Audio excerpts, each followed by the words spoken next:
Hey guys, it's Miss Clark again. I am here to read chapter 4 of Charlotte's Web. It's getting pretty interesting. In the last chapter, Wilbur had escaped before and then got put back in his pen. So, we'll see how he handles the next phase of his growth. Chapter 4 Loneliness.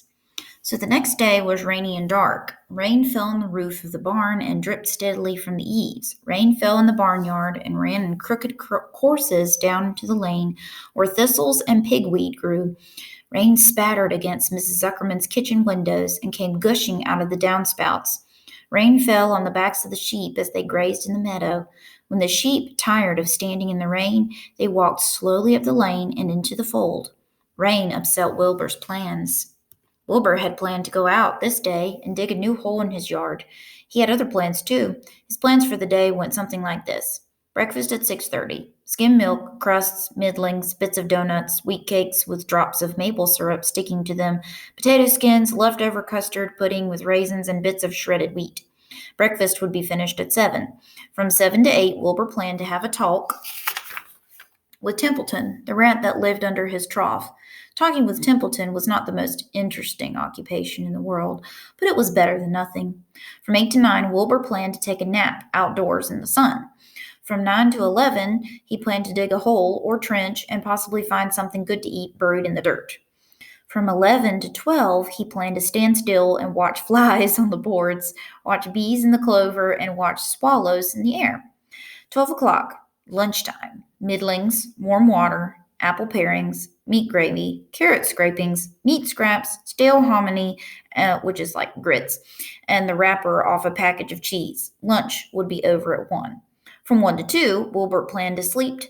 From 2 to 3, he planned to scratch itchy places by rubbing against the fence.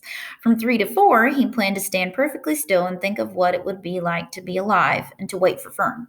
At 4 would come supper, skim milk, provender, provender is some kind of herb, leftover sandwich from Lurvy's lunchbox, prune skins, a morsel of this, bit of that, fried potatoes, marmalade, drippings, that's like jam, a little more of this, a little more of that, piece of baked apple, a scrap of upside-down cake. Wilbur had gone to sleep thinking about these plans. He woke at 6 and saw the rain, and it seemed as though he couldn't bear it. I get everything all beautifully planned out, and it has to go and rain, he said. For a while he stood gloomily indoors.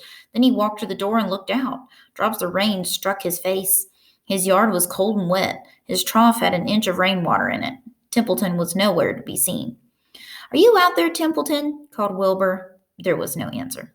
Suddenly Wilbur felt lonely and friendless. One day just like another, he groaned. I'm very young. I have no real friend here in the barn. It's going to rain all morning and all afternoon, and Fern won't come in such bad weather.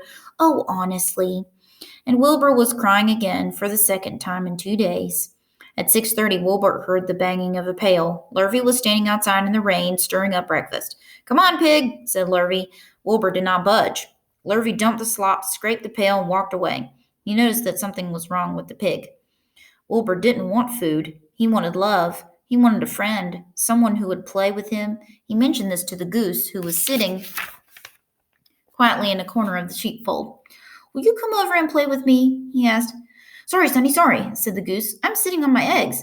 8 of them. Gotta keep them toasty warm. I have to stay right here. I'm no flibberty-ibberty-gibbet. I do not play when there are eggs to hatch. I'm expecting goslings. Well, I didn't think you were expecting woodpeckers, said Wilbur bitterly. Wilbur next tried one of the lambs. Will you please play with me? He asked. Certainly not, said the lamb. In the first place, I cannot get into your pen, as I am not old enough to jump over the fence. In the second place, I am not interested in pigs. Pigs mean less than nothing to me. What do you mean, less than nothing? Replied Wilbur. I don't think there is any such thing as less than nothing. Nothing is absolutely the limit of nothingness. It's the lowest you can go. It's the end of the line. How can something be less than nothing? If there were something that was less than nothing, then nothing would not be nothing. It would be something, even though it's just a very little bit of something. But if nothing is nothing, then nothing has nothing that is less than it is. Oh, be quiet, said the lamb. Go play by yourself. I don't play with pigs. Sadly, Wilbur lay down and listened to the rain. Soon he saw the rat climbing down a slanting board that he used as a stairway. Will you play with me, Templeton? Asked Wilbur. Play, said Templeton, twirling his whiskers. Play? I hardly know the meaning of the word. Well, said Wilbur, it means to have fun, to frolic, to run and skip and make merry. I never do those things if I can avoid them, replied the rat sourly. I prefer to spend my time eating, gnawing, spying, and hiding. I'm a glutton, but not a merry. Okay. So there he is. There's Wilbur trying to get the lamb to play with him. Snooty. Not a merrymaker. Right now I'm on my way to your trough to eat your breakfast, since you haven't got sense enough to eat it yourself. And Templeton, the rat, crept stealthily along the wall and disappeared into a private tunnel that he had dug between the door and the trough in Wilbur's yard. Templeton was a crafty rat, and he had things pretty much his own way. The tunnel was an example of his skill and cunning. The tunnel enabled him to get from the barn to his hiding place under the pig trough without coming out into the open. He had tunnels and runways all over Mr. Zuckerman's farm and could get from one place to another without being seen. Usually he slept during the daytime and was abroad only after dark.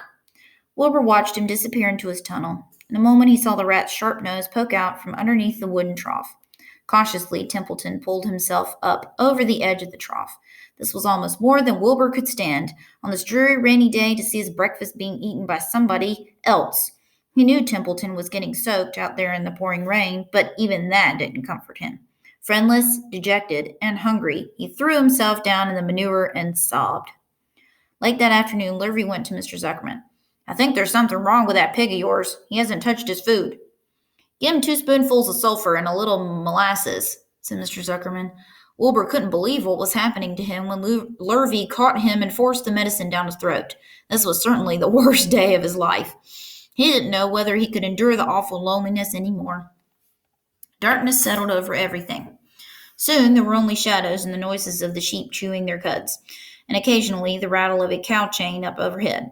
You can imagine Wilbur's surprise when, out of the darkness, came a small voice he had never heard before. It sounded rather thin, but pleasant. Do you want a friend, Wilbur? It said. I'll be a friend to you. I've watched you all day, and I like you. But I can't see you, said Wilbur, jumping to his feet. Where are you, and who are you? I'm right up here, said the voice. Go to sleep. You'll see me in the morning. All right, so there's Wilbur having a little piggy party, just feeling sorry for himself. All right, and that was chapter 4. And who do you think the voice was? Well, we'll find out tomorrow. So I'll see you guys later. Bye.